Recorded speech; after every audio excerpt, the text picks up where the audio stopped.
Você já se sentiu passado para trás depois de seguir uma recomendação do banco, da sua corretora ou da mídia de investimentos? Você já vendeu uma ação porque todo mundo dizia que essa empresa ia quebrar e pouco tempo depois essa ação disparou? Pois é, talvez você tenha sido feito de besta e eu vou te mostrar o porquê. Meses atrás tinha um banco, um grande banco brasileiro que estava sendo negociado a um P sobre VP, isso é, o preço sobre o valor patrimonial de 0,78. Ou seja, você comprava R$ 1 de patrimônio do banco por 78 centavos. Mesmo sendo uma das maiores instituições financeiras do Brasil, uma instituição financeira boa, sólida, lucrativa, o mercado estava tratando esse banco como um lixo. Enquanto isso, grandes corretoras, grandes casas de análise diziam: venda as ações desse banco, esse banco tá ruim, esse banco tá afundando. E o que aconteceu? Depois de pouco tempo, as ações se valorizaram mais de 20%. E aí, essas mesmas casas de análise, essas mesmas corretoras vieram a dizer: agora é hora de comprar ações desse banco. Parece piada, mas não é. Isso é o que eu chamo de uma manipulação disfarçada de uma análise de investimentos. Você acha mesmo que esses analistas, essas grandes instituições estavam desinformadas? Gente formada em Stanford, em Harvard e muitas outras instituições de muito respeito. Eles sabiam exatamente o que estava acontecendo, eles sabiam a verdade. Só que você, o pequeno investidor, o investidor iniciante, é quem paga essa conta. Eles fazem você vender no medo e acabam comprando as suas ações muito baratas. E depois eles recomendam a compra, o preço sobe e eles vendem de novo para você no topo. E sabe por que isso acontece? Porque para eles não interessa te entregar a melhor rentabilidade, as melhores ações para você ter na sua carteira, para você construir patrimônio e viver de renda. Para eles interessa entregar resultado para o cliente institucional, que paga mais e leva mais. E você, o pequeno investidor, fica com o resto. E ó, isso aqui não é teoria da conspiração, tá? É como o sistema funciona. E quem não entende isso sempre entra por último e sai perdendo. E olha só a estratégia que eles usam e você acaba sendo manipulado. Eles plantam medo com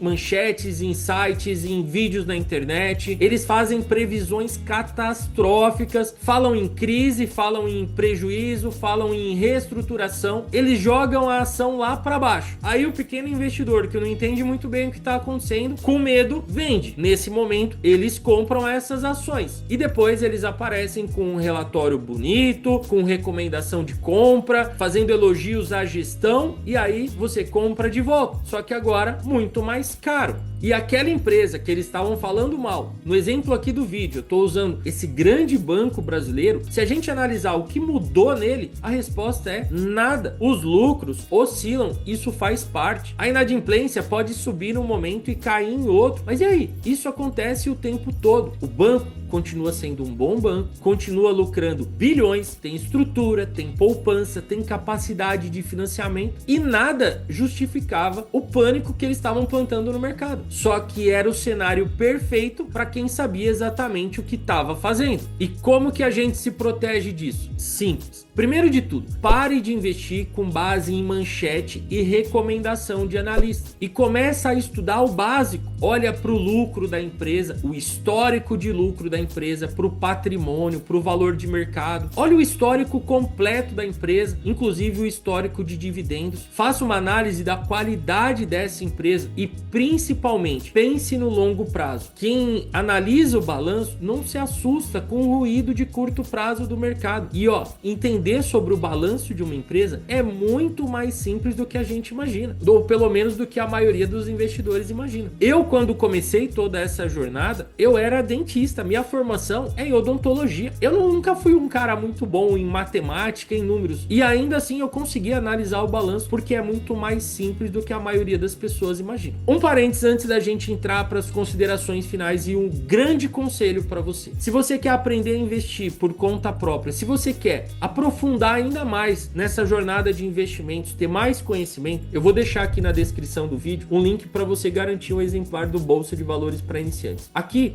nesse livro, eu coloquei tudo de importante que o investidor iniciante precisa saber. Desde como analisar uma ação, analisar um fundo imobiliário, montar a carteira, enfim. É um guia, um passo a passo completo, sem economia, sem palavras difíceis, só com o que você precisa. Beleza? Então, pessoal, o maior erro do pequeno investidor é acreditar que os grandes estão ali para ajudar, mas eles estão ali para lucrar, e é por isso que precisam que você compre as ações caras e venda elas baratas. Só que a partir de agora você vai começar a agir como um investidor inteligente. E não importa se você começou a investir agora ou se você já investe há mais tempo. Não importa se você investe R$100 por mês ou R$10.000 por mês. O importante é você já se tornar um investidor inteligente. E lembrando, esse vídeo aqui não é uma recomendação de investimentos. O objetivo aqui é te dar conhecimento, beleza? Então, ó, conselho final. Você não precisa prever o mercado, mas você precisa entender para onde ele está indo, para onde as suas empresas, as empresas que você investe estão indo, com conhecimento, com estratégia e com visão de longo prazo. Aí, dessa forma, você para de cair em armadilhas e começa a investir com consciência no momento certo e nos ativos certos, porque é só isso que vai te levar até a sua independência financeira. E não esse monte de ruídos que a gente vê acontecendo o tempo todo, principalmente em momentos como esse que a gente está passando aqui no Brasil, beleza? Então, se você gostou desse vídeo, deixa o seu like, se inscreva no canal, um grande abraço e a gente se vê no próximo vídeo.